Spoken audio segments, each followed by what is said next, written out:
Hey there, you beautiful souls. Welcome to the Authentic You podcast, where we dive deep into the power of authenticity and the journey to rediscovering your true self. I'm your host, Christina Hawley, and I'm beyond excited to embark on this transformative journey with you. Ever wonder how authenticity impacts relationship, career choices, and overall well-being? Well, wonder no more, because the Authentic You is your compass on this incredible adventure. So what can you expect from our show? Well, picture this: heart-to-heart conversation, inspiring stories, expert insights on the importance of authenticity. We're going to tackle the masks we wear, the societal expectations we navigate, and guide you back to the essence of who you truly are. The Authentic You podcast, where real stories meet real talk. Get ready to shine your light and live authentically.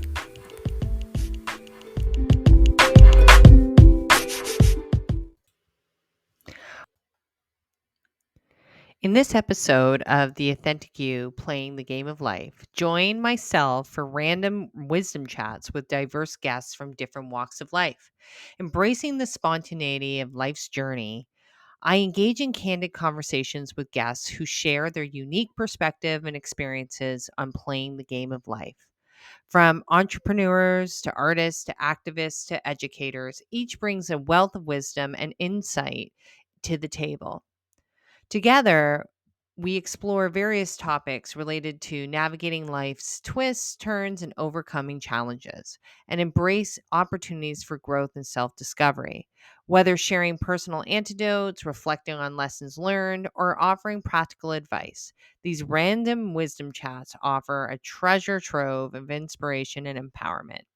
Tune into this episode where I speak to one individual for an enriching experience filled with laughter, introspection, celebration, and a diverse tapestry of human experience.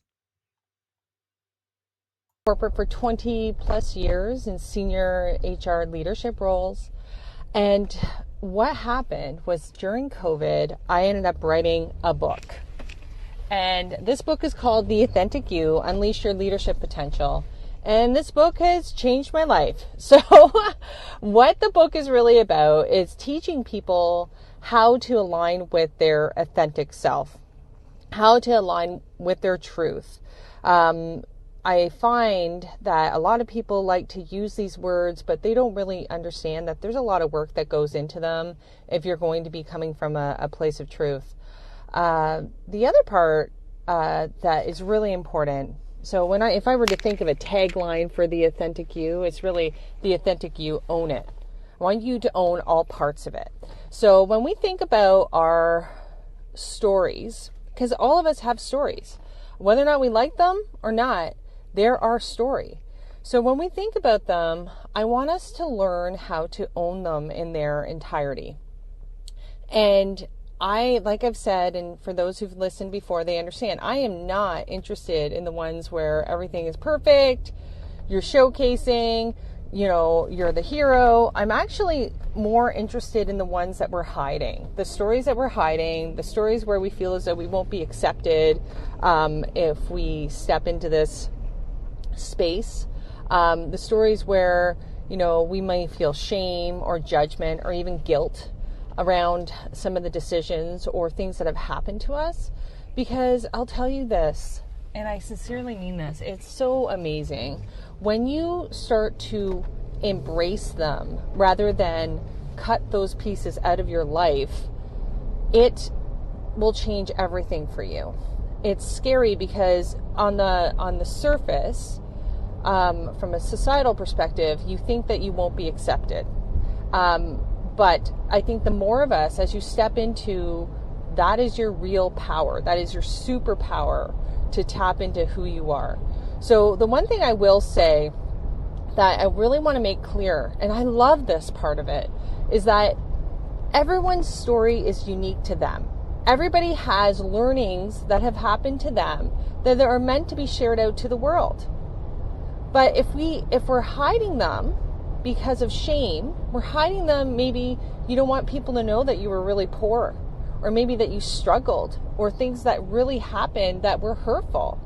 But if we hide those stories, then we're just going through the process again. We're just, driving in that circle over and over again, going into autopilot and not being who we are supposed to be. So on this platform, I always want to talk about authenticity and what it means and how do we get there. And I understand, as I've learned to own my stories, I am meant to help others to do the same and really step into who they are meant to be. Now, today's topic, today's topic is the game of life. How do you play the game of life? And, you know, when we look at it as like, oh, Christina, a game of life, I'm like, yes, we are dealt. We show up, we are born into this world, and then we are dealt a bunch of cards, and we may like them or we may not. And we have to make a choice of how we're going to play these cards as we move into new space, as we work along to our path. And what happens sometimes when we play the cards, we hear comments like, that's not fair. Why does this always happen to me? This is so hard. And we start falling into that victim mindset. And I'm here to tell you, that's on you. That is how you are choosing to play the cards that have been dealt out to you. You can live whatever life that you choose to live. And I honestly believe wholeheartedly, this is my purpose to say this out, is that, you know, people will look at my life and they think, oh yeah, she's had it easy. Look at her. I've actually had people say to me, oh, she has a silver spoon. I'm like, oh my God, you just judge on the outside. You don't know how hard it was to get here. You don't know how I played my cards. You know that I wasn't a victim. I can't stand victimhood because I think victimhood allows you to stay in a limited space. So I really want to talk about this concept because I think it's really powerful when you understand that you have control in how you choose to play the cards that you've been dealt. And remember, the cards that have been dealt to you have purpose. That's where you unlock your purpose. That's why I'm trying to get you to connect with yourself, not go through the motions, not feel sorry for yourself, but figure out, hey, okay, this is what happened. This is what I've experienced.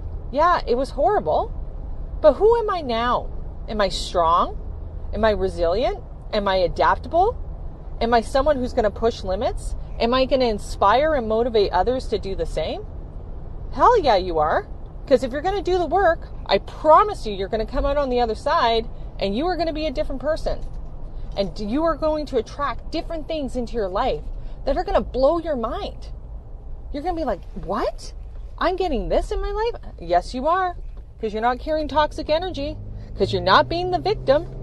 You're not sitting there just acting like everything's so hard. And I don't know if you've heard people who sit there and they will go, this always happens. This is never fair. I don't understand. All this stuff always happens to me. Well, first place I would start looking is in the mirror. What are you attracting in? How are you playing the cards of life? I want you to really think about that. Okay, so I will pause there because I do have a guest or two. So first I'm going to bring 𝐃𝐒𝐒 up. Hello. 3, 2, 1. Welcome. Welcome to you too. It's nice to hear you chatting, and I think what you've got to say is pretty good. Yeah, it spoke to you?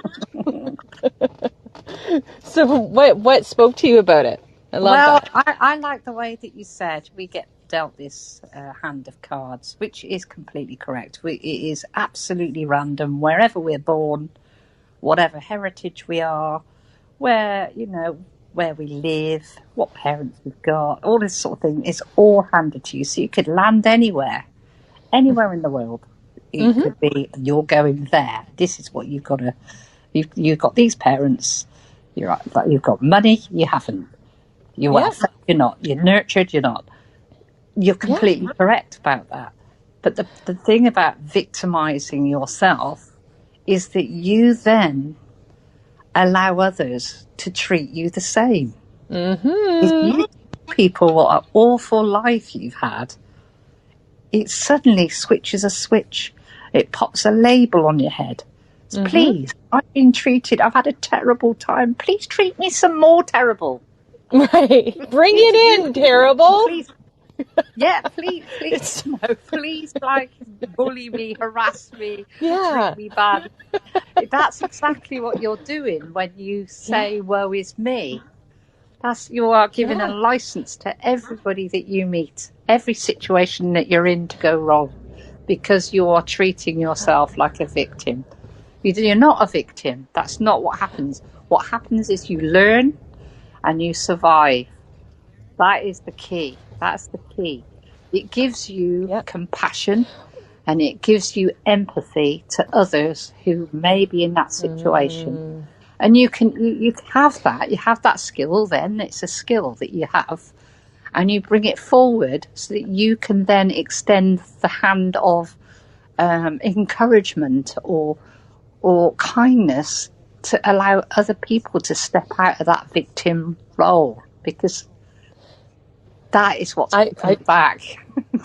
Yeah, I love it. And I can hear your Aussie accent. So I will say, is it correct? Aussie accent? No.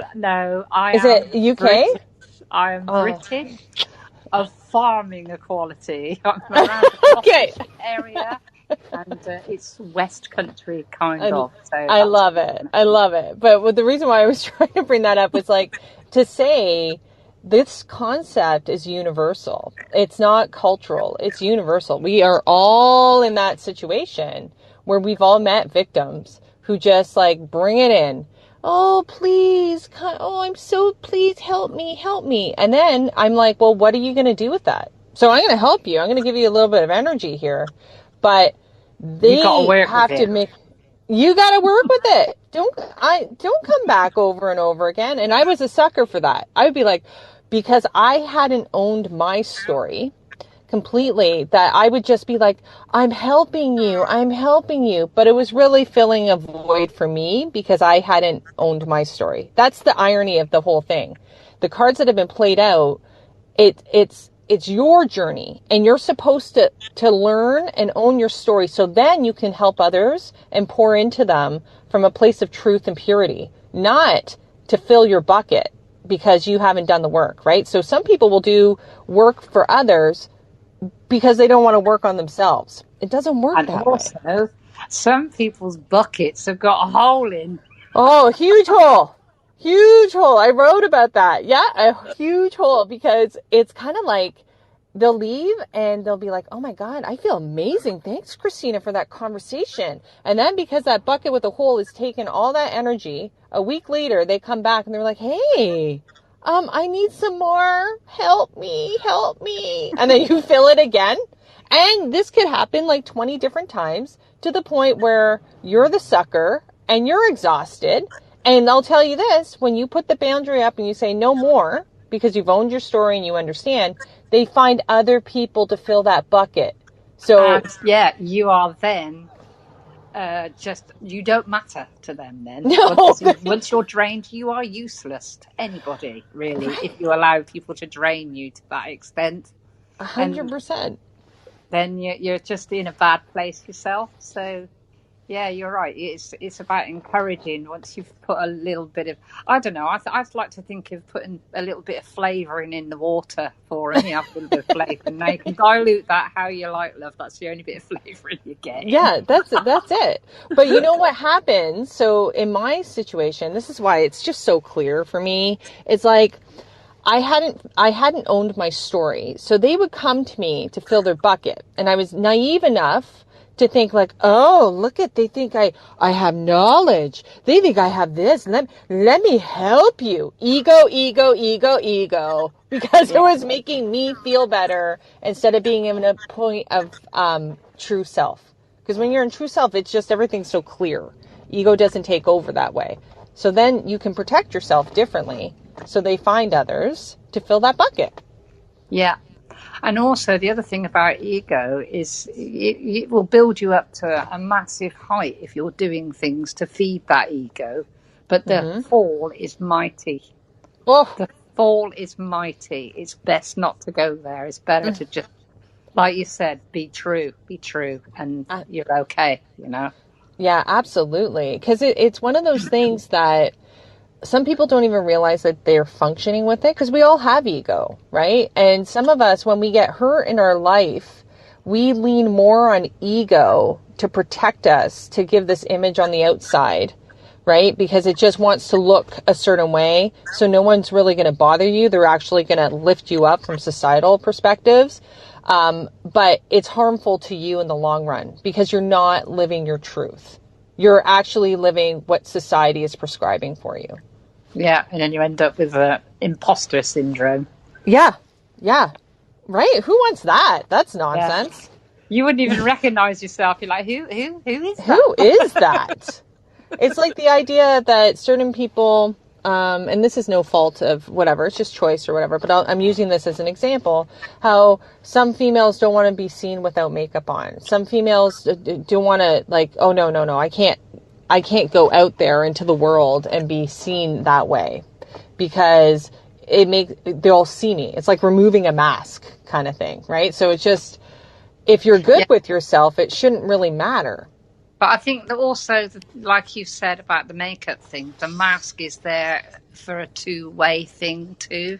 Mm-hmm. So they'll wear a mask so that they are presented to the others or other people as a particular type of strong person, say.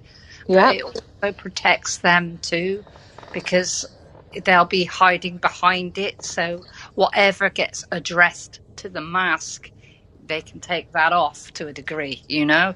That is the other side of the coin of presenting yourself in a particular ways. You can then release that and go, well, actually, that wasn't really meant for me, any of that bad stuff, because I wasn't being myself at that time. You know? Yeah. It's difficult. Yeah. It's difficult. Well, it's a part of it's a part of the process, really. Like, it's understanding, because you want to get to the point where you can really be the same person wherever. Like, you know, and you're not, because you don't worry about what other people are thinking. That is the huge leap. That's the ultimate goal. Yeah, it is hard, right? Because we've been conditioned since we were little to, like, worry about what other people think. Yeah, definitely. Definitely the ultimate goal is to just be happy, and don't worry about other people's judgment, because their opinion and judgment only matters if you allow them to. Gold. That is gold, my friend. Yes. Yeah. Right? Yeah. It's powerful when you realize you need to own it. You are giving them power to make you feel like crap. Think about that. That's right? Like, when you understand that. It's crazy, isn't it? It's one of those things that it took me a long time to see that. But yeah, you give people the power to treat you the way that they do. Mm-hmm. And it's a massive thing. And once you change that, the world is your oyster, and it is just amazing. It's a great place to be. It is. Absolutely, because you start to live big. Right? So if I asked anyone quickly, do you want to live a small life? Everyone goes, no, Christina, that's ridiculous. I'm like, well, you're going to have to not worry about what other people think. What are you doing? It's a part of it. It is. Oh boy. Okay. Well, thank you, 𝐃𝐒𝐒. You're always welcome. Oh, unless you're coming back up. Oh, my other friend is going to come up. I just want to finish up this thought. That whole piece of why it's so important to own your stories, all of it. Because when we cut out the parts that hurt us and we build this wall around it, right? And ego starts to kind of take over. You are in a position where you are not playing your cards correctly. You are playing them in a place of protection. And you are not able to do what you were supposed to be doing. So when we're talking about the concept of when you show up on this earth, okay, that's when the game starts. And then you get dealt these cards. These cards can be varied. Some of them could be awesome and some of them could be great. You might be rich, you might be poor, you might be, I don't know, from any part of the world. You might have some horrible things that happen. But how are you going to play those cards? And many people get stuck because they feel as though they don't have a choice in it. But I'm here to tell you, yes, you do. Your story is your story. You cannot cut pieces out of it because you don't like it. You have to own all of it because there's a message in it. And that message is where you're going to find your purposeful work. And you're going to share that out with others so you can teach through your wisdom. Wisdom is experiences. Wisdom is going through stuff. I get frustrated sometimes when I hear people in this constant search for how do I do this? How do I get this? How do I become a leader? And I'm like, you are a leader. Start looking inside and see that you are a leader. Look at the cards that were dealt and how you were a leader in those particular situations and how you evolved. How did you build resiliency? How did you learn how to pivot? How did you become adaptable?